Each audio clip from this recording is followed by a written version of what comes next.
I'm a Black Mage main now. No, I'm a Dark Knight. Whatever. Today I'm a Black Mage main, and I'm going to show you how to play the job. But before that, a message from our sponsor.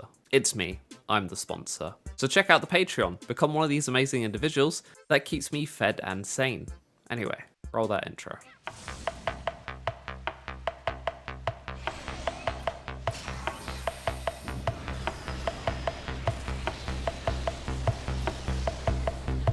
Like any good mage, we start at a humble beginning with Blizzard 1 and Fire 1. Blizzard 1 is the first single target ice spell we get that either gives one Umbral Ice stack or removes Astral Fire. In other words, useless. Moving on. Fire 1 is our first single target fire spell that gives us one Astral Fire stack or removes Umbral Ice. Also, useless. At least at level 100.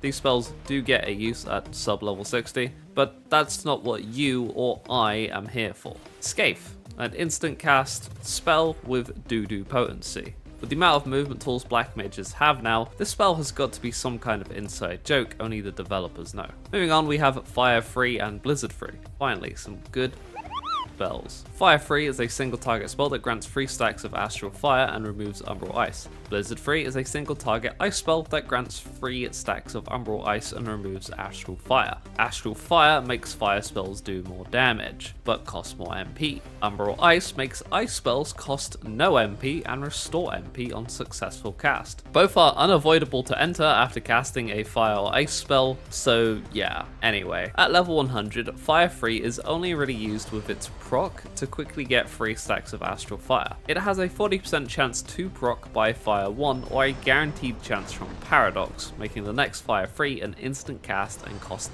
no MP. Like Fire Free, Blizzard Free is also only used to quickly get 3 stacks of Umbral Ice. An alternative to getting 3 stacks of Umbral Ice is Umbral Soul. In combat, this restores 1 stack of Umbral Ice and MP per cast. Outside of combat, it will fully restore 3 stacks of Umbral Ice and MP. You should only use this when there is either nothing to hit, so you can get 3 stacks of Umbral Ice and max MP ready for whenever there is something to hit, or between dungeon pulls. Paradox. This makes Fire 1 and Blizzard 1 even more useless as it straight up replaces them when active. You'll get a proc every time you switch between Umbral Ice and Astral Fire at max stacks, which just happens naturally. It's a single target, does a lot of potency, is an instant cast, and costs no MP, so kind of a no-brainer to use this whenever it procs, except in AoE where you can safely ignore it. So that might make you wonder, what about our AoE spells? Fire 2 and Blizzard 2. They exist, but nobody knows why. Their purpose is AoE damage for sub level 58. After that, useless.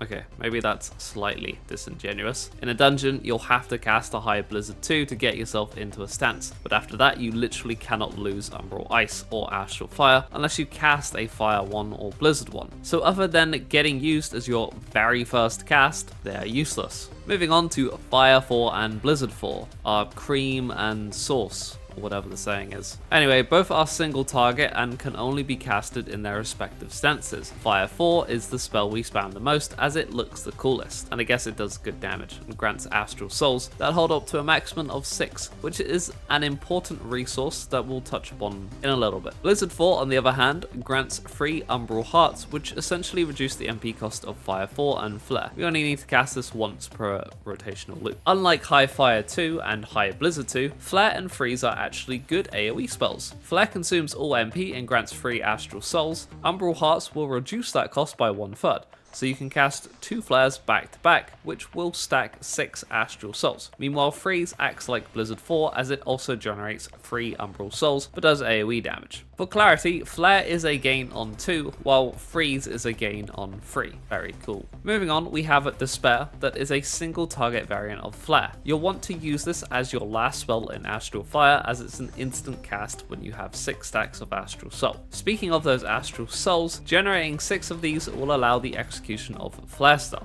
a highly potent AoE attack that you'll finish up your Fire 4 spamming with and then into a Despair. Next up we have the Thunder spells. High Thunder 1 for single target, High Thunder 2 for 2 or more targets. You can't cast these without the Thunderhead proc, but you get this every time you switch between Umbral Ice and Astral Fire, so shockingly enough, you'll never not have the proc when you need it. Both are instant cast and leave a damage over time effect on enemies. You want to always keep this up and reapply it when there is 3 seconds or less remaining. Every 30 seconds in Umbral Ice or Astral Fire, you'll get a stack of Polyglot and can hold up to a maximum of 3. This allows the execution of Xenoglossy for single target or Foul for 2 or more targets, both of which are instant cast. There is no immediate rush to use these, but you do want to use them. So just make sure your Polyglots don't reach 3 stacks, and keep in mind they are instant casts, which does make them great for movement. Anyway, that's every spell. Next up, abilities. First up, Transpose. This swaps Umbral Ice to 1 stack of Astral Fire or Astral Fire into 1 stack of Umbral Ice. We use this after finishing in Umbral Ice into Astral Fire and use either a Fire 3 proc if we have one, or Paradox into Fire 3 to activate the proc, which will put us at 3 stacks of Astral Fire. We also use Transpose from Astral Fire into Umbral Ice if we have a Swift Cast or Triple Cast available into a Blizzard 3. Otherwise, we'll skip Transpose and just hard cast a Blizzard 3 from Astral Fire 3, both putting us at 3 stacks of Umbral Ice. Oh, and Triple Cast is like Swift Cast, but instead of only making a 1 spell instant cast, it makes the next 3 spells instant cast. Who would have guessed? Both are flexible, and you can use either for the Transpose into Umbral Ice depending on if you need the 2 extra instant casts for movement or not. Next up, Mana Font, which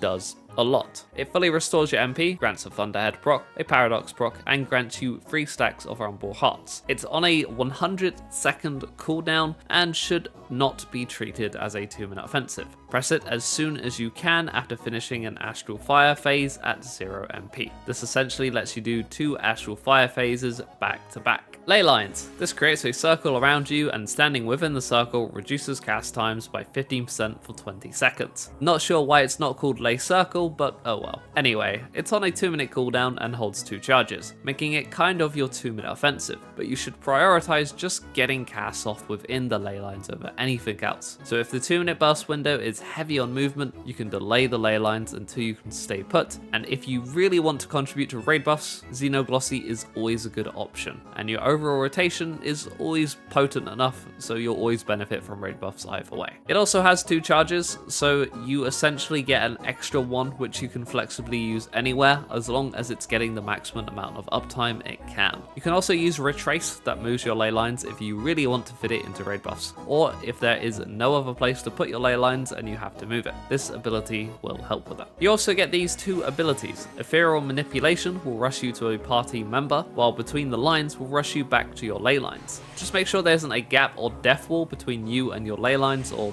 party member. Lastly, there's Amplifier. This simply grants 1 stack of Polyglot every 2 minutes, which secures you at least 1 Xenoglossy in raid buffs. And here's a quick overview of the basic rotation before we move on to the opener rotational loop. This is how single target will generally look like.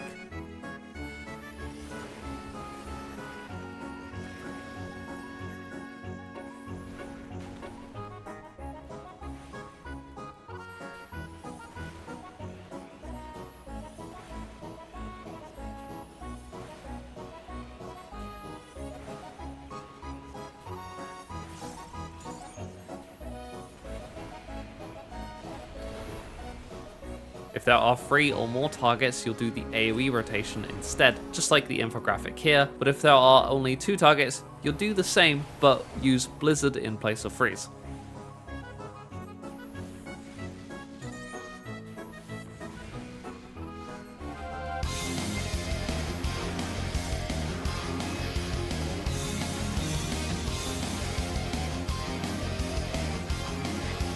We'll start with a hard-casted Fire 3 into High Thunder, weaving Swift Cast and Amplifier into Fire 4, weaving an Intelligence Potion and Ley Lines into 4 Fire 4s. Then Xenoglossy, weaving Mana Font into 1 Fire 4, into Flare Star, into 2 Fire 4s. and then catching the last second of ley lines with a High Thunder into 4 Fire 4s,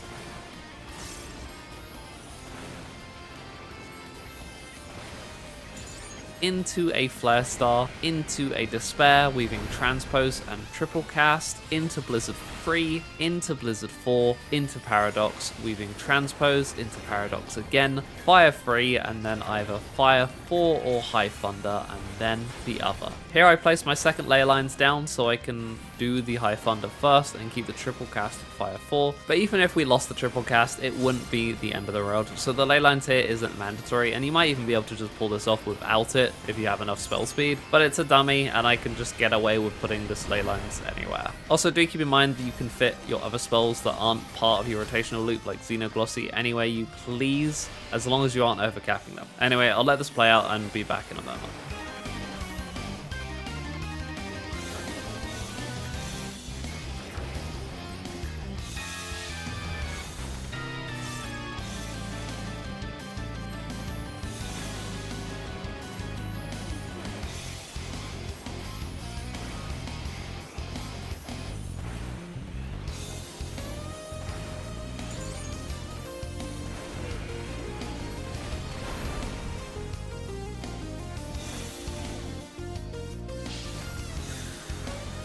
Okay, you'll see here that my mana font comes up right as I entered Umbral Ice. Honestly, not sure how to avoid it, but yeah, if that happens, don't stress, I guess. It'll probably be fixed on the third usage. I don't know, man. I'm sure it's not the end of the world anyway. As you see here, this is the 2-minute burst window. It looks exactly the same as any other part of our rotation, so not much going on here, but I'll let it play out anyway.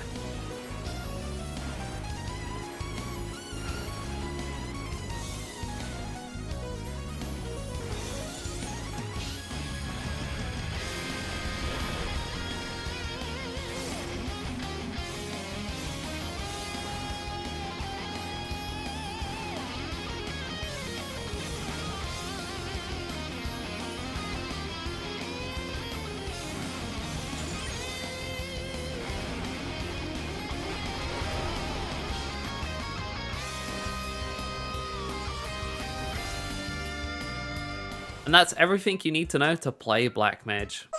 Alright, I guess it wouldn't be a complete guide if I didn't go over the stats. Let's see here. Oh, shit. Well, for Black Mage, the #1 priority for stats is between spell speed and critical hit. You go all in on one or the other, but on average, spell speed does perform better. But if you're only wanting to play Black Mage casually, and you also want to play the other casters without ruining their spell speed, then going with a critical hit set will make you more versatile. So really, the choice is up to you. The rod is your clam. Anyway, thanks for watching. If you enjoyed the video, make sure to hit me with a like, comment, and subscribe if you haven't already. Once again, thank you to my Patreons who keep food on my table. Link in the description below if you'd like to keep me healthy. But with that said, I'll see you in the next one. Until then, take it easy and goodbye.